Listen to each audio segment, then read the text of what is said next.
मैंने कहा दादाजी बताइए आप कौन सी बात बताना चाहते हैं। तो मेरे दादाजी कहते कि हमारे जमाने में जब हम रेल से सफर करते थे ना तो टीटी हमसे टिकट नहीं मांगता था।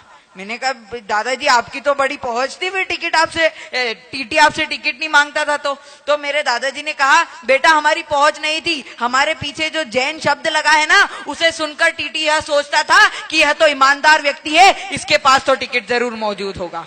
यह थी हमारी परंपरा। हम सत्य हमारी पहचान रह चुका है, मर्यादा हमारी पहचान रह चुका है। लेकिन यदि आज हम जैन समाज को देखें तो जैन समाज इन सब चीजों से विमुख होता जा रहा है। जैन समाज में मर्यादाएं कम हो चुकी है, सत्य कम हो चुका है, संयम कम हो चुका है। और यह सारी विकृतियां क्यों आ रही है मैं आपको बताना चाहूंगा। यह सारी विकृतियां आ रही है गुरुओं के अभाव से। क्योंकि जब हम गुरुओं के सानिध्य में बैठते हैं तो गुरु हमें बातें बताते हैं, गुरु हमें ज्ञान देते हैं, जैन धर्म की महिमा बताते हैं, और वह सब सुनकर हमें अपने आप पे गौरवान्वित महसूस होता है कि हम जैन समाज में पैदा हुए हैं। लेकिन आज गुरुओं का अभाव होने की वजह से हमारे जैन समाज का बच्चा समझ नहीं पा रहा है कि जैन समाज कितनी बड़ी होती है। आप यदि किसी बच्चे से पूछे कि बेटा जैन समाज इतनी बड़ी क्यों है, हमें इतना लोग सम्मान क्यों देते हैं, तो वो नहीं बता पाएगा। लेकिन इसका सही उत्तर तो यह है क्योंकि जितनी मान, जितना सम्मान, जितनी मर्यादा, जितनी अहिंसा हमारी समाज में मौजूद है, हिंदुस्तान की किसी भी समाज में उतना संयम, मान, मर्यादा और सत्य मौजूद नहीं। हमें जैन समाज के बच्चों को बताना होगा कि बेटा तुम जैन हो, अपने आप पे गर्व महसूस करो। लेकिन मुझे तो ऐसा लगता है आने वाले समय में बच्चे अपने नाम के पीछे जैन लगाना भी भूल जाएंगे, क्योंकि वह तो यह जानते नहीं है कि जैन क्या होता है। हमें उन्हें यह बात बतानी चाहिए। और इस मंच से खड़े होकर मैं आप सभी से निवेदन करता हूं, आप सभी की कार के आगे आप उत्तम क्षमा लिखिए, जिससे सभी लोगों को यह पता पड़े कि यह जैन समाज में मौजूद एक व्यक्ति की गाड़ी है। क्योंकि उत्तम क्षमा तो जैन धर्म का ही आभूषण और जैन धर्म का ही उपकरण है।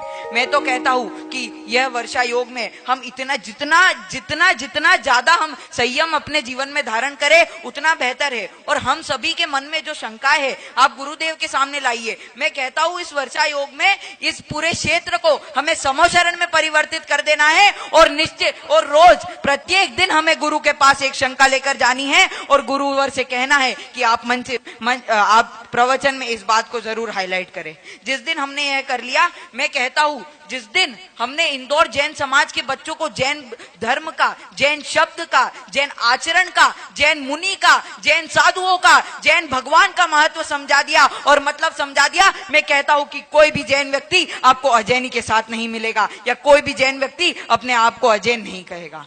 यह हो चुका है। मैं आश्चर्य होता है जब भी मैं अपने किसी दोस्त से कहता हूं कि भैया हम लोग आलू प्याज लहसुन नहीं खाते, तो आप थोड़ा सा हमसे मतलब आलू प्याज लहसुन शेयर मत करना। तो वो कहते हैं कि यार तुम आलू प्याज लहसुन क्यों नहीं खाते हो? हम तो खाते, हम खाते, हमें कुछ हो नहीं रहा है।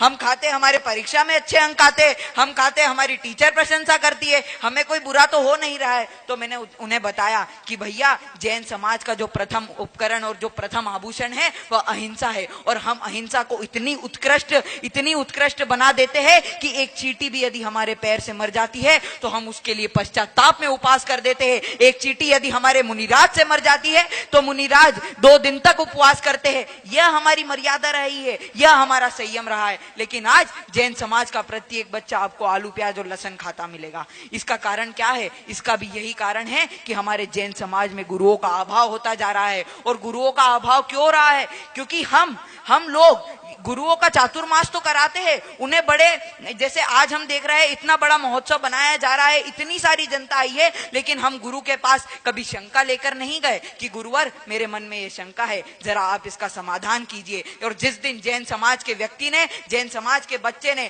अपनी शंकाओं को गुरुवर के चरणों में रखने की कोशिश की, रखने का प्रयास किया, उस दिन यह जैन समाज इतना बड़ा हो जाएगा कि विश्व में जैन समाज से बड़ी समाज कोई नहीं होगी।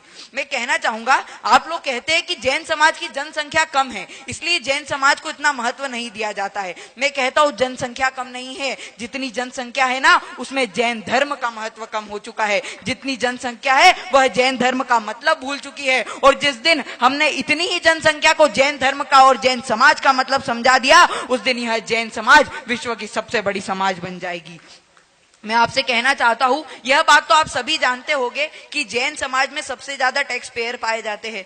जितना भी टैक्स मतलब जितना भी सरकारी खजाना होता है उसमें ज्यादातर योगदान जैन समाज के लोगों का और जैन समाज के व्यक्तियों का होता है। इसका कारण क्या है? इसका यह कारण है कि हमारे बड़े बुजुर्गों ने हमारे मन में यह बात पहले से ही डाल दी है कि बेटा चोरी करने से बड़ा पाप कुछ नहीं होता। तो हम लोग तो कर चोरी करने को भी पाप मानते हैं, जो कि हिंदुस्तान में मुझे तो नहीं लगता पाप माना जाता है। जो व्यक्ति कर चोरी नहीं करता लोग उस पर हंसते हैं कि क्या सरकार को बेवकूफ नहीं बना पा रहा है, यह क्या संसार में जिएगा। लेकिन जैन समाज कर चोरी करने को भी इतना ही बड़ा अपराध समझता है जितने दूसरे अपराध होते हैं। मैं